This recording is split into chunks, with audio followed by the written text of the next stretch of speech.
Kumusta mga ka-seniors? Welcome to our blog. Ako ang inyong lingkod, Kuya Nano. At muli ay nandito tayo ngayon para pag-usapan ang dalawang exciting na balita para sa ating mga senior citizens. Hello everybody and welcome to my channel, Empowered by Nano.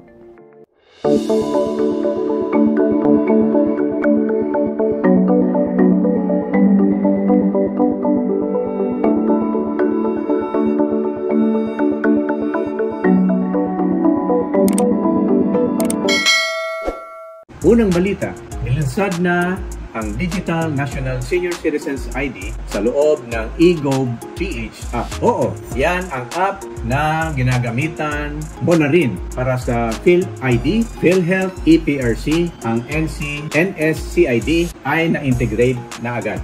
Ibig sabihin nito, wala nang pila, wala nang pagbabalik-balik o back and forth sa opisina. Pag nag 60 years old o 60 anyos na at may PhilID o Philippine ID ka, automatikong lalabas ang inyong Digital Senior Citizen ID. Para magic, di ba? Ang programa ay inilunsad noong 15 August 2025 na pinangungunahan ni na NCSC Chair Mary Jean Lorecha at DICT Secretary Henry Aguda. Ngayon ay mahigit 8 milyong kababaihan at kalalakihan ang naka-PhilSys na at 1.2 million na ang naka-activate sa eGov.ph app. At hindi lang yan, may support programs din para sa mga hindi tech savvy. May digital onboarding at tulong mula sa mga LGUs at partners para matulungan ang mga katulad nating na medyo baguhan pa sa paggamit ng apps or applications. Pangalawang magandang balita naman, may trabaho para sa ating mga seniors. Planning mag-launch ng mga tour guide jobs sa Intramuros na nabalitaan magsisimula noong Agosto.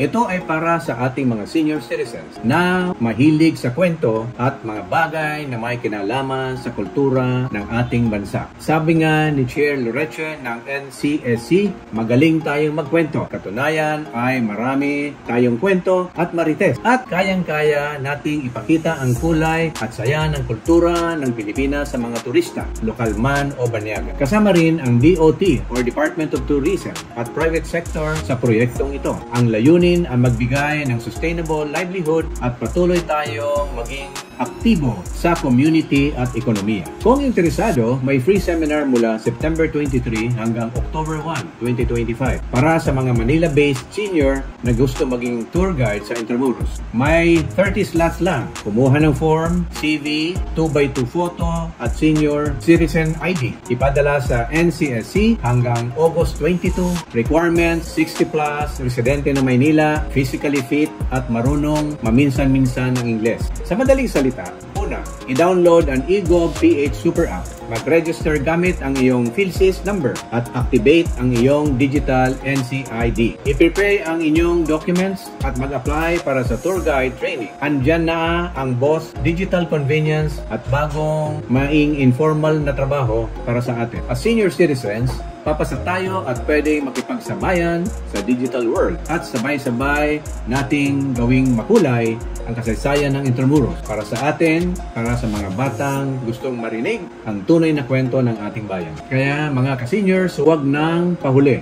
Gamitin ang makabagong technology para sa ating kaginawa at buksan ang pinto para sa bagong simula, tour guide career. Salamat sa panonood. Yan si Kuya Nano para sa inyo. Kita-kita tayo sa vlog na ito sa loob ng app o baka sa Intramuros din. Paalam! Salamat sa inyong panonood. Huwag kalimutan mag-subscribe, like, and share. Follow us on our Facebook pages.